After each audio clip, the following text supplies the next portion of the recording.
Welcome back to In the Side of the Storm, where we talk all things Cyclones. We are live from the AKC Marketing Studio with Andrew Downs and sponsored by Revelton Distillery out of Osceola, Iowa. I'm Dave Larson here with my Storm Team partners and Cyclone greats, Brent Curvey and Marcus Pfizer. Gentlemen, how are you? No complaints this way. Really well, blessed for sure. That's awesome. We had a little bit of a hiatus, and I guess technically we're still on hiatus, but we have a kind of a fun episode for everyone today with Marq Tampa, who is the father of another Cyclone great, TJ Tampa, who was drafted this past weekend into the NFL. Marq, how are you? Yes, sir. I'm doing good. I'm just getting over the exhaustion. But no, it's been a good week. And I'm sure we'll get into the details, but I'm extremely happy and proud and just recovering from all the excitement.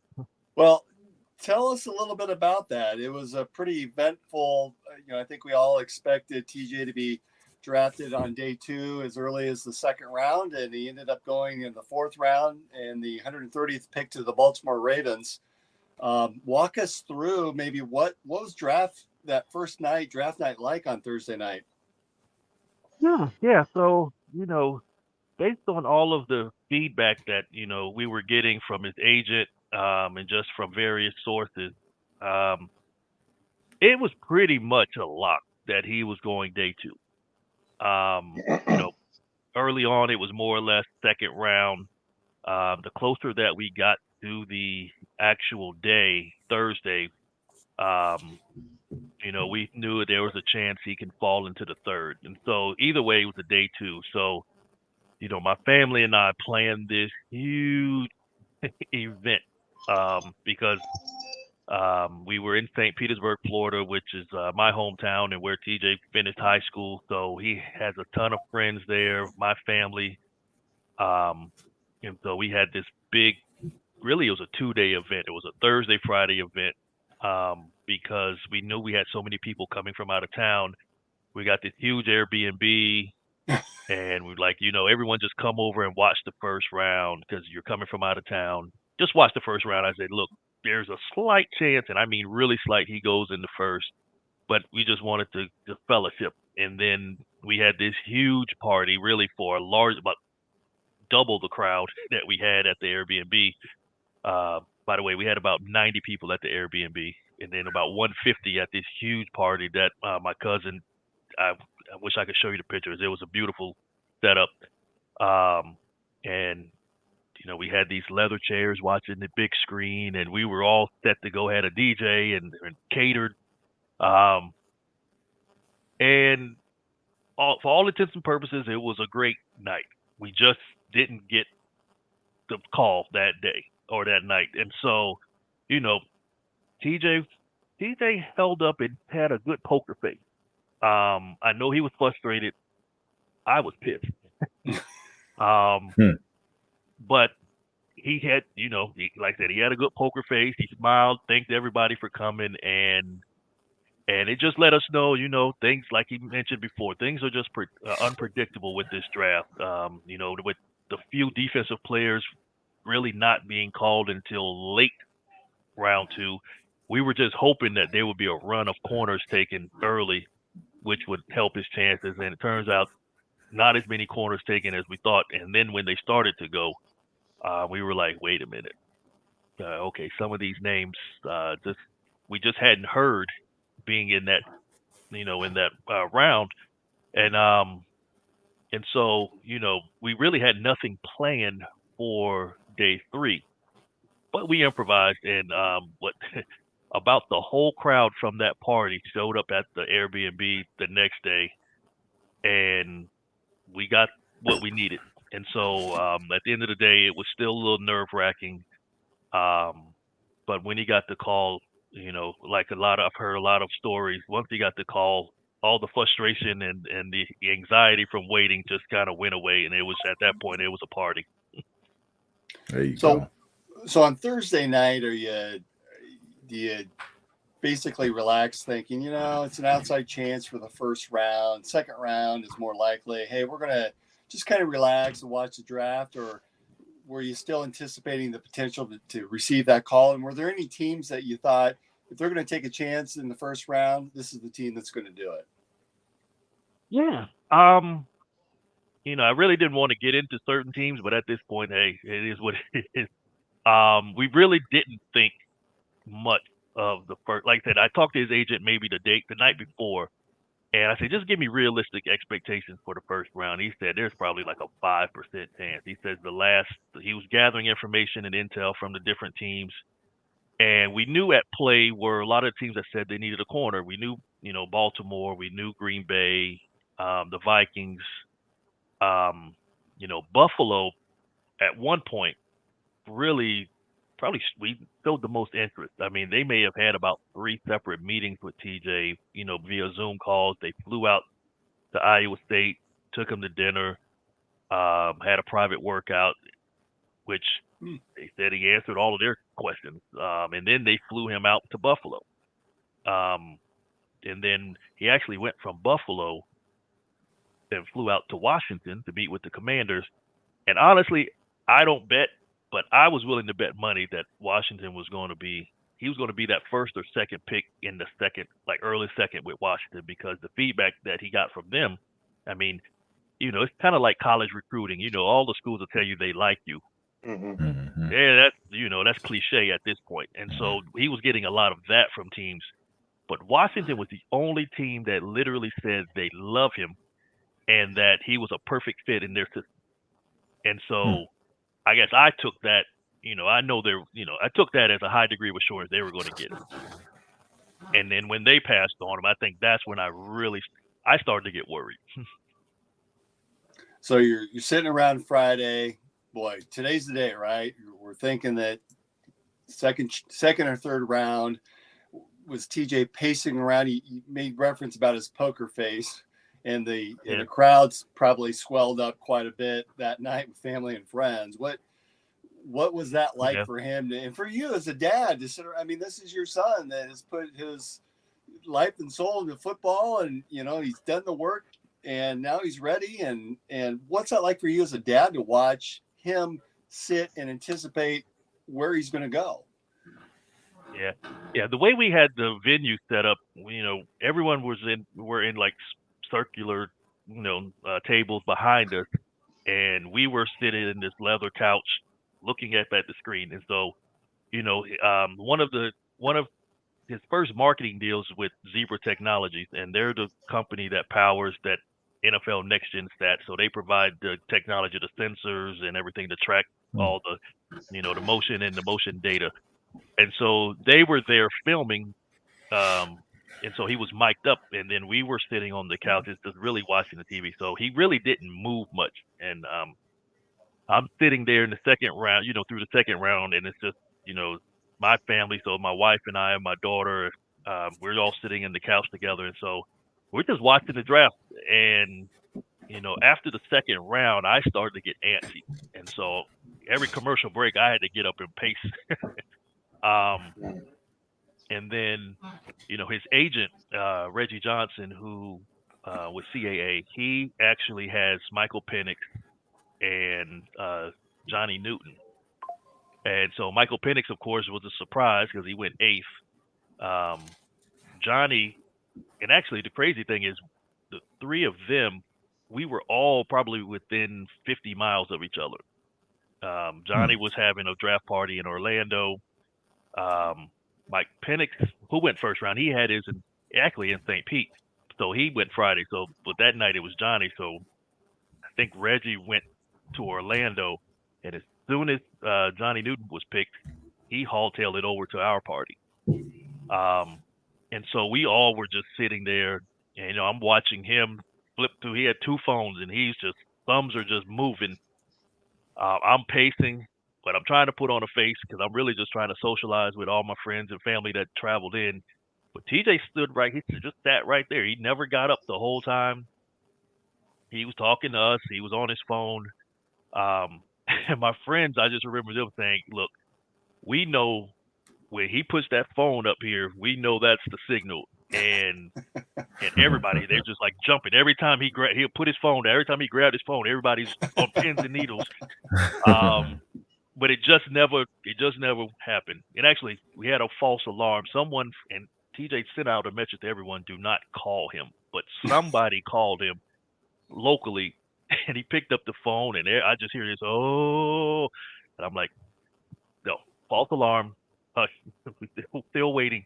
But again, at the end of the night, it didn't happen. I just let everyone know, hey, I appreciate everyone coming. Look, we know he's going to get drafted tomorrow, so it's still a celebration, and everyone just gave him a standing ovation. Took pictures, took a bunch of pictures with him like he just got picked, and so I think it made him feel good. And then his friends took him out to just kind of take his mind off of stuff. And then when we came back that next day, I actually told him, look, people are coming, but you can go do whatever you want to do. If you want to go out in the yard, jump in the pool, do something. You don't have to sit here and just watch this. He said, nope, I'm going to sit right here. I'm going to watch it until my name's called. And that's what he did. And so all of his friends just sat around him until we got that call. You probably hear my dogs upstairs bark, and I apologize, gentlemen. So walk us. So day 3 happens. You have a little bit more confidence that something's going to break. Was there a team? I know that TJ went to high school in the Tampa St. Pete area, moved down from Pennsylvania. Was there a team that he was hoping that he'd hear from? Did he grow up? Did both of you grow up and idolize any certain team in the NFL? Well, if you know TJ's background, we're a basketball family. So he really didn't have, I mean, even when he got picked by Iowa State, and they started offering, and he started getting offers from other schools, he just didn't pay attention much to football. I mean, he played it, but really out of a 12-month year, he probably played football 3 months out of the year growing up. Everything else was basketball. Which so interesting thing. Brent is the same way. He loved basketball, played football, and then Marcus played basketball but loved football. Oh wow, yeah, that's how it happens sometimes. And so, he didn't have much. Yeah, he didn't have much of a football reference or history, and so same thing with college. That's why I think it was an easy pick for Iowa State, because he wasn't really stuck on, I got to play here. Or I got to play for this conference. It was whoever treated him the best, he was fine with. And so with the NFL, although he does watch it because he's a big, Odell Beckham Jr. fan, and and then when he started playing corner, he started paying attention to other corners. He was really just looking at players. He wasn't really focused on teams. And then, but me, I played football and then I switched to basketball. So I was always a Buccaneer fan. I mean, his last name Tampa, living in the Tampa Bay area, it's kind of by default you got to be a Bucs fan. And so I always thought that was my dream for, if I didn't play, my son would play for the Bucs. I just figured the marketing money alone he could live off of and just bank the football money. So that's really what I wanted for him. So the Bucs lost a fan that weekend. They lost actually a lot of fans because there was a lot of people. I actually have a high school classmate. She was actually voted fan of the year. So I don't know how she's going to – that's going to be interesting because she was one of the main ones campaigning for him to get drafted by the Bucs. But I kind of wasn't too disappointed because I had heard early on that they really weren't that high on him. And also, I saw him getting mocked to San Francisco, which I thought would have been cool with Brock being there. But I also kind of heard the same things. And then I will say the only other team that I really had a feeling on once we got into the late in the second was the LA Rams. And that's because, of course, his high school coach is an area scout for the Rams. And, he's been preaching TJ going top 5 for the last 2 years. And then, of course, when Shieldhouse went there, I'm like, oh, this is going to be good. At least you got 2 people banging the table for him. But as it was, it didn't work out. So, But again, you were disappointed. There was a lot of frustration, a lot of anxiety, but then to find out where he went. And I think that was really, when people ask me all the time, where do you want him to go? I always mention the Bucks, but I say really at the end of the day, I want him to go to the best fit. I want him to go to a team that's winning. I'd rather not have him go to a team that's, starting from the bottom, retooling, or coaches on the hot seat. Because I'm not going to mention the team, but I do know there was one team that said if they drafted him in late in the second, early third, they were going to start him immediately. But they were going to do that knowing that if they lose those first few games, those coaches are gone. So, yeah, it sounded good. Son gets a chance to start day one, but, I've always taught them, my kids, it's for the long haul. So you're going to have to learn to fight for your spot. And, I did it in basketball. If I felt like my kids were, the best ones on the team, I moved them up or moved them to another team. I needed them to learn how to fight for, learn to either fight to start or fight to keep your position. And so I think he's in a good spot, though. Although he is fourth round, I don't know if you've heard the general manager say, but they had a second round grade on him. They just were amazed that he was, they were amazed he was still there. And if they didn't get Nate Wiggins that first round, they were more than likely going to get TJ, early or late second. And so, knowing that they feel that way about him, I think he's in a great position. He can battle for that spot. If he doesn't get it, he can play behind, all-pro Marlon Humphreys, learn, and with his contract coming up, they have a couple people that's starting that, they're going to be contract years, and, the Ravens are probably not going to want to pay Marlon as much as they're paying him now, at the end of that huge second deal he got. So there's opportunity. And then, like I said, one of the top three organizations in the league, behind, probably same breath as Kansas City and San Fran. He gets to play with Charlie again. And so, like I said, I think it's a great fit for him. And plus, they're one of, if not the top defense, in the top three. So he's going to fit right in. And I think that's what I'm proud about the most, really. Not only did he get picked, but he went to the team that he went to. Well, and you're right. Some of those players, you start seeing some success, they're going to want to get paid, and the Ravens are going to have to make some tough decisions. And it's helpful to know that you've got some studs waiting in the wings to come in. And so, his next step is now to move into some rookie mini camps coming up. Brent, you've had some experiences with training camp. What are some things that TJ should expect here as he moves into that next phase as a draft selection, and really any of these rookies that are jumping into the NFL for the first time? Oh man, it's just a learning curve. By that, just call it like the academic side of things. So the playbook, right? So it's typically not easy in college per se, but when you go to the league, there's a lot of different coverages, a lot of formations you got to learn, and all of these things. So if anything, man, as much as you want to party, and I don't know if TJ's go out and hang out with the guys type of guy or not, but my biggest advice to him would be like sacrifice a night or two and hop in that playbook like when you can, because it pays dividends in the end. So I know as a D lineman, I had a pretty solid size playbook, so I can only imagine what a corner would need to know. Because, as versatile and as athletic as he is, he's going to have to know multiple positions, I'm sure.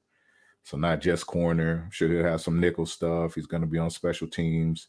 He'll have to know all of that stuff. So, man, if anything, like hop in that playbook and just learn, because at the end of the day, it's not a matter of if, it's going to be a win, right? He's going to get on the field at some point, and it's a long season, and guys don't necessarily stay healthy the whole way through. So, he gets his chance, man. It's like that mentality. I can't give anybody this job back. It's mine. I know what I'm doing, and take full advantage of it. So, Marcus, any advice for TJ as he moves into the next phase of his career? Well, I personally would just want him to just understand the business side of it all. Mhm. I tell people all the time the last time basketball was fun for me is when I was in college. You know, once you got to the professional side, it became really, really political. You can be a lot better than some vets or some people that's been there before you, and you don't get that chance, you know, to go out and be productive. It may be a little bit better now. You know, I'm 24 years removed from my draft, so hopefully, you know, he'll be able to get out there and if he's good enough to win that position, you know, give him that opportunity and that chance. But just knowing and understanding that it is a big it is a big business side of it all. Take it in as much as you can. Be a sponge to take in as much as you can. But it can get frustrating. It can get extremely frustrating. But stay the course. You know, can continue to improve. You know, on the things that he has to work on. We know what he can do. Great. We've watched him. You know, all year make spectacular plays. But when you have that chance and that opportunity to work on things that you're not great at, that's going to separate you from the rest of the field and not going in the second round or maybe late first or high in the third round. You know, use that for fuel. You know, just use that for fuel. Just knowing where you are within yourself to get better. And I mean, look. You know, when the things that Brock Purdy has come through, and I mean, TJ was selected ahead of him, and so that's something to think about and know that when the opportunity comes, take advantage of that opportunity and make the best of it. Appreciate So, that. so Mark, you made reference. What was the recruitment like for TJ to select Iowa State? He had several schools, several big name schools that he was looking at. What made him select Iowa State? Well, I'll take it quickly a step back. For first 3 years of high school, he just knew he was going basketball. Oh yeah. And he was, you know, and when we made the move from Atlanta to St. Petersburg, within the first month, he picked up his first offer for basketball. He had his first scholarship offer to James Madison. Um, and so we just knew it was going to be that route. And then he didn't play spring football that year, played AAU. Things didn't work out with the team, and so he decided to go all in football. And by the time he went all in football, that's when the offers started really coming. Iowa State was the first, I would say, the first P5 offer. Um, and so, once that was, you know how they do. Once that first P5 offer comes, then everybody else wants to come in. And so, Mm-hmm. um, we decided at some point, let's just sit down and let's do a quick tour of the schools right now. That let's pick 4 or 5 schools and let's just take a week. I'll take a week off and we just do a tour. And so we started off locally, went to South Florida, went to UCF. None of the big Florida schools offered him, which he was really upset about. You know, they always wanted him to go to the camps, but never offered. Um, and so we did those 2, and then we went to where did we go first? I think we went to Iowa State. So once we did those, we went to Iowa State. That's right. We went there first. And when I tell you and I know you know the story about him getting, he went on the visit and then our flight got canceled due to a storm. We were going to go to Toledo. And so that got delayed by a day. And so they called him and said, well, since you guys are going to be here all day, go to the camp. And just, you don't even have to do anything. Just go to the camp, get out of the hotel. It turned in, just get out of the hotel to, just let's just play catch with one of the quarterbacks. We were, we just are just committed. Just play catch on the side and let everybody come. Next thing you know, gloves and cleats come on and say, well, while you're here, you might as well run a few rounds.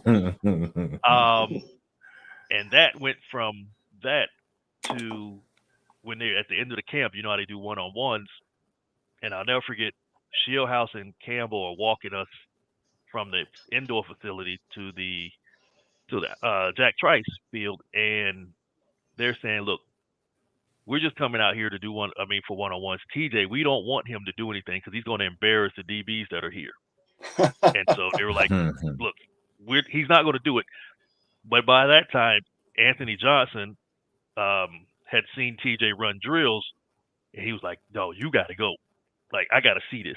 Like, just go one time. One time turned into about 5 times. And the first rep he did at wide receiver, he stacked the dude, and when he cut, the guy fell. And it was a touchdown. So by that time, Anthony and those are jumping over for joy on the side, and he whispered over to Coach Capone. And then Coach Capone came to me. He's like, hey, do you mind if TJ gets one rep at DB? And I'm like, look, it's out of my hands at this point. Just ask him. If he does it, that's fine. I'm not in it. And so I said, you got to talk to Steelhouse because that's his guy. So he got him to go one time at DB and just blanketed the dude. And I said, well, they got a problem on their hands. But after that, we visited a couple other schools, and just from a presentation, just from a caring about him, the constant communication, I mean, TJ fell in love quickly. And so he pretty much knew in his head, although he wouldn't tell me.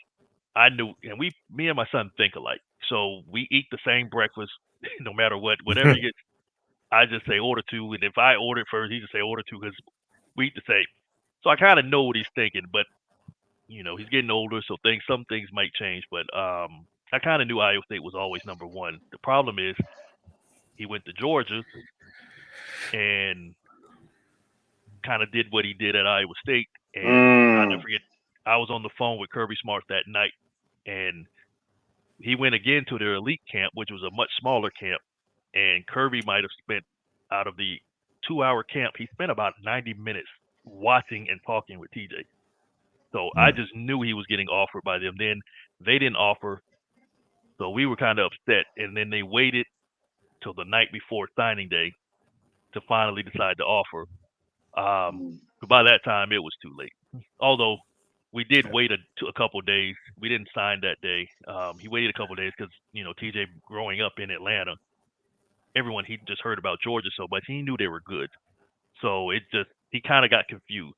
And so we just like, look, take your time. In Iowa State, they stood right there. They supported him. They said, look, take some time. But of course, don't take too much time. And so he took his time. And, at the end, I said, look, do you have any doubts about Iowa State? He said, no.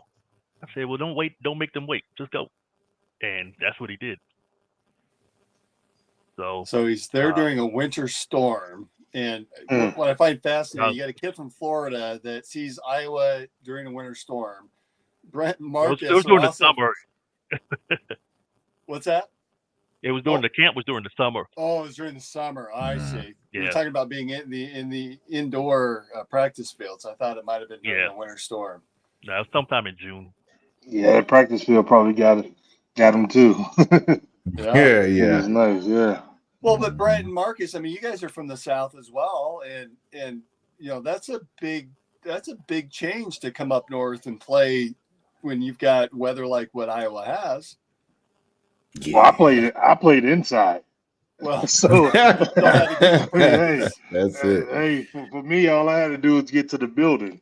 That outside wind and that concrete on the tundra is kind of what kept me off the gridiron. So you got to talk to Brent about that. Man, and the sad part, I committed in December when Iowa State was practicing for a bowl game outside. They didn't have the indoor. Everything was outdoors. That was crazy. I don't know. I think I was just excited. I don't know. It was just a bunch of excitement. But I was down there on that field, shivering like crazy, man. Couldn't get my words out, but I was like, "Yeah, I'm coming. I'm coming." Like I'm coming. But man, by the way, I remember when TJ was getting all this steam, and they were talking about, man, this kid, he's a hooper. And he had that viral video of him like jumping something crazy. Like he was, I don't know if his head was above the rim or he was looking at the rim or something, but I was like, who is this? I'm excited to watch, what this dude is, because if he bouncing like that, I can't wait to see what he does on the field. Crazy athletic, man. Yeah, his senior year, he had 55 dunks at playing the point guard spot. Ooh, Wow. Yeah, that's a he lot. Yeah, and it wasn't. I mean, they made it to the state championship game. They lost by like 7 his junior year, but then he just took another. I mean, he was doing crazy stuff then, but he kind of just took another step his senior year. But actually, there's another one. I don't know if you guys saw the draft where it was shown on It was NFL off. Network. So we were actually on ESPN, so we didn't hear them call his name. We just saw the ticker. But then people started showing me they actually announced his name. Late I forgot I don't know who she is, came up there and announced his name. And then they were talking about him, and they showed that viral dunk, and then they showed another one, and that one was probably the best one because he was 15. Yeah, he was 15 that second dunk, and his football coach actually, because he didn't do spring, he would show all the scouts that came in, he would show them that dunk as evidence of his athleticism. Because that dunk, he actually hit his that head. one right there. Yeah, it's not I in here, remember it. but he hit his shoulder and his head on the side of the backboard at 15. Yeah, it was crazy. I was like, oh yeah, he's nice. Yeah. You guys are crazy. I could barely touch the net, and yet all three of you can get up there. That's amazing. Was there any thought of maybe playing basketball as well in college, or was he just focused on football and that was the sport? Because I'm amazed that Brent was a football player that loved basketball. Marcus was a basketball player that loved football, and now we've got TJ that played football and loved basketball as well. Was there any consideration for playing basketball too? No, I wanted him to at least try it. Just even if you just walk on and maybe just by the time the tournament starts, you get a few games under your belt and maybe you come off the bench or do something. I wanted him to at least try it one year, but he was like, "This is football is enough. It's grueling." And he actually, same thing kind of happened with him his senior year. Football in high school, we were always in contention for at least get to the state finals. And so by the time the season ended and basketball began, he would miss like the first 5 or 6 games of the season, and then it took him another probably 5 or 6 games just to get his timing back. And so he didn't want to go through that at the college level. So he didn't think about it. But he did. That makes sense. He plays for fun. And I know his freshman year, he played a lot of basketball against the men's team, and just pickup games. But yeah, by his account, he dunked on everybody that played that freshman year. And then he just slowed up. He didn't want to get hurt, so he just played for fun. Yeah.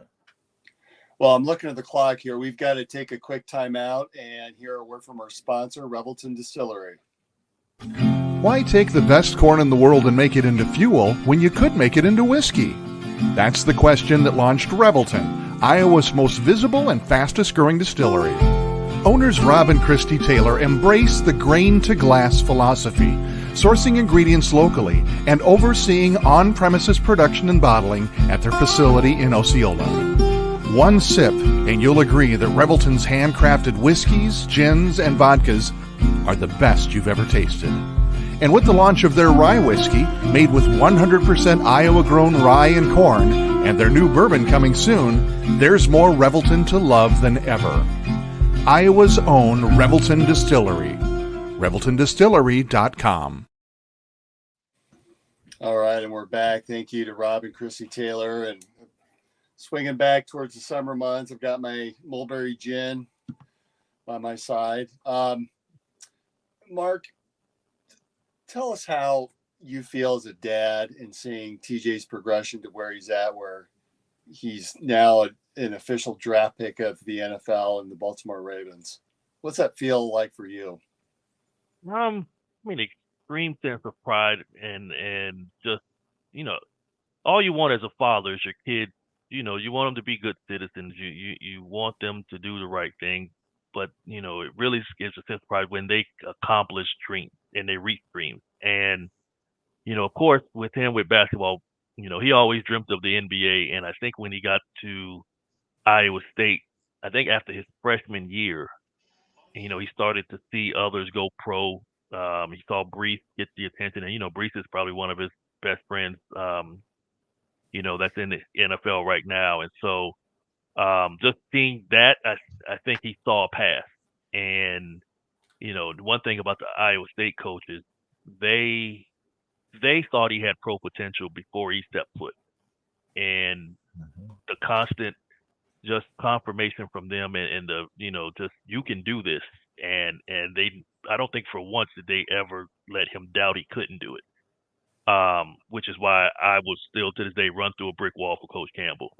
He everything he promised he fulfilled, and a lot of Nice. coaches promise things before you get there, but he has met everyone that he's said to us.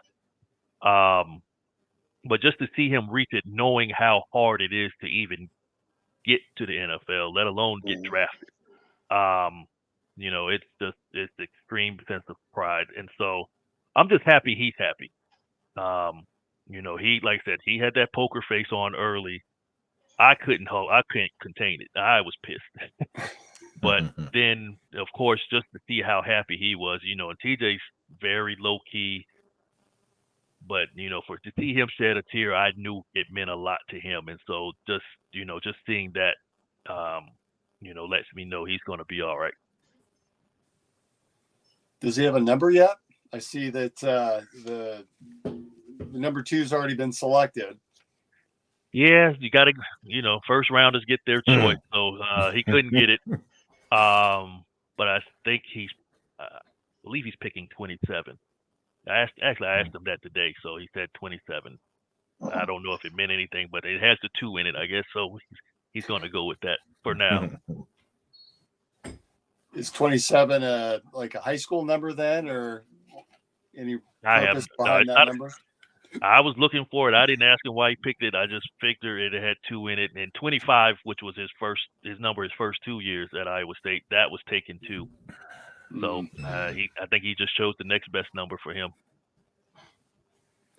So Brent has a son that will be going to the wrong university in a year down in Kansas. Any advice for Brent's son? He's playing football. Turn the tables on you, Brent. Yeah, playing football. Okay. I think you kind of. I think it was Marcus that said it, or maybe you said it about, like I said, learning the playbook. That's probably the first thing I would say. Learn the playbook. Of course, do well in school. The classwork, still the same rules apply for when you were in high school. And then listen to your coaches, man. Just try to outwork everybody in your group.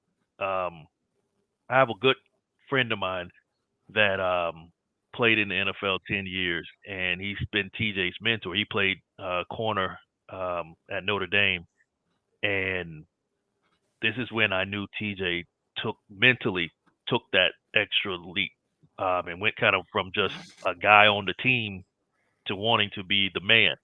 And he told him, if you aren't the best one in that position group, if you don't feel you're the best one in that position group, you're not going to play on Saturdays. If you don't feel you're the best one on your team, you may play on most Saturdays. If you don't feel you're the best one on that field at all times, you're not going to play on Sundays. And I think he took that to heart. And so for your son, I'd say have that level of confidence. It's a you can have all the physical skills and tools, but that confidence takes you much further. And so, and that comes from hard work and preparation. So I'm sure you know that, but that's the advice I would give. Like Brent, that. he sounds like you. I like that. I like it. I haven't heard that one. I was about to text him to tell him to come down here right now. Listen to this. Have us a good Well, little story tomorrow. and for the record, the only wrong university is University of Iowa. True story. True Tell me story. about it. I'm If- gonna have to get off Story. Twitter because of those fans, because boy, they almost got me out of character several times. They good for that, man. Yeah, Who'd have they thought good they'd been for so it. damn happy about a freaking punter being drafted? Please. Hey, it is what it is. We'll see in the long haul. That's it. It's a marathon. Yep, That's absolutely. So, any plans for the future with the family? I mean, any will you be traveling and following and much like the Purdy's, you know, when Marq was even on the bench for the 49ers, I think the Purdy's traveled to all their games. And any plans for your family to travel to watch the Ravens play? Oh, definitely. Like I do watch the NFL. I mean, but probably not to the extent I'm going to start watching it. So I got to start getting, I got to get versed on my conference foes and the That's coaching it. staff, the administration. I got to know names and faces. So Yeah. it's time to dive in. But no, I'm all excited. So I don't care if he's on special teams. I'm right there. Mm-hmm. I'm They really make excited splashes. because that's a nice team he got selected by. So I know. Look, even if he's not on the field, I get to watch Lamar. And Derrick Henry. That's it. that type situation make him really, really be keen in on what he got to do to get on the field. And from where he's coming from, we know he's not going to take that long for that to happen. So it's going to be real exciting. Yeah. He's popping into a championship caliber team too, and they tend to work a little bit different. You know what I mean? It's you got some teams that are run of the mill. They're kind of mid conference type of guys, and the process is a lot different. And you get to a winning program like that, storied history, defense is there like Forte, and it's been for years. Oh yeah, he's going to learn a whole new level of working and really just how to carry himself. So, down the line, as his career continues to progress, anywhere he goes, he'll have a total different standard of how he even approaches everything. Yeah. Probably And couldn't if have it's came to a anything better like his program. experience, and if it's anything like the experience at Iowa State, I said, and I remember telling Coach Capone this when he made the switch to DB. We probably one of the few times I spoke to Capone about it. But I just told him, I said, look, I know you didn't really get a chance to recruit my son because it was mostly Shellhouse at the wide receiver spot. But I said, you're going to get probably one of the most athletic kids you've ever coached. And he has a high IQ. He's willing to do whatever. So it's just an athletic ball of clay you're about to get. And I think Baltimore, and I'm pretty sure they know it, but it's different when he gets there. And I think they're going to see that too. Just a little bit more polished. But yeah, that athleticism is still there, just in a bigger body now. So I think he'll make his mark pretty quickly. And he has a chip on his shoulder too now.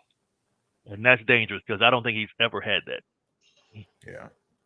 And one of the things that people got to understand that he is a kid, and as you begin to become a man and get into that man body, then everything takes off. When you're young and you're drafted under vets, and those vets are kicking your butt every day in practice, and you like, okay, this got to change. And then you start hitting that weight room and you start figuring things out, and then now your man body is coming.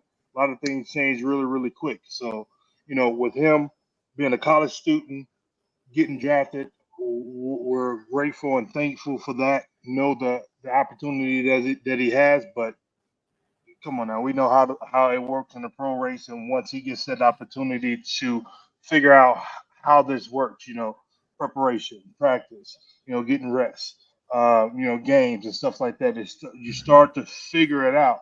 And once you combine that with the work ethic and getting bigger, faster, stronger on that level, sky's gonna be the limit for sure. Yeah. And you made reference, former Iowa State Cyclone Charlie Kolar is on the team as well. Has Charlie reached out to have conversations with TJ about what to expect with joining the Ravens? Not yet. I know he tweeted out, welcome to the flock when TJ got drafted. He tweeted that out, but he hasn't spoken to him yet. But I did see he was on a podcast earlier today. And he said he did get his number, TJ's number from Brees, and that he was going to call him today or tomorrow. So I'm sure he'll call him tomorrow. Well, he before might he still be reports in any hanging out in Taylor Mauser's basement watching Taylor's baby. We had Coach Mouse on the podcast a month or so ago, and lo and behold, Charlie was there, staying there, camping out overnight at Coach's house. So, small world that we live in. Yeah. But I know Charlie's a smart guy, so he's a Cyclone. I know he did mention something about the fact that TJ will help him because right now, I guess there's some Hawkeyes that's either on the team and in the coaching ranks. So at least to have a fellow Cyclone there will help him out a lot. Yeah. Well, and that's got to be fun for him to be. I'm sure that they're going to face each other in practice, and being able to line up with Lamar Jackson. That's going to be a great experience for him. Is Odell Beckham still with the Ravens? I don't know if he re-signed with them or not. I don't think he is. No, I think he didn't free agent, resign. I think he's still free. Okay. Hey, it's bad enough he got to go against Derrick Henry. I'm just Right. That's a monster right there running their ball. Yeah. It's a lot of business decisions that'll have to be made. A ton of business decisions. Well, one thing's for certain, this Ravens team is going to be a lot of fun to watch this year for Cyclone fans. Oh, absolutely. Yeah. No, I'm looking forward to it. And Charlie's probably going to take another step forward, and I know he's probably going to get more reps than he did in his last 2 years. So it'll be fun to watch. Luckily, I have quite a few friends and family who are really surprisingly huge Ravens fans, and so yeah, it's going to be crazy this year. There you go. Well, I'm looking forward to my 27 Baltimore Ravens jersey to replace my Tampa Island shirt that I'm wearing tonight. I think we'll all be on the lookout and watching the Ravens this NFL season. Mark, it's been a pleasure to have you on tonight's podcast, and we wish you and your family all the best, and looking forward to the NFL season coming up. Well, I appreciate you guys having me on. It's a good show, and I appreciate the well wishes. And hey, let's go Clones and go Ravens. That's it. Congratulations again, bro. Yeah, congrats, Thank you. man. That's a great way to end the show. So thanks, everyone, for joining us tonight for this special episode of In the Side of the Storm, and we will see you next time. All right, guys.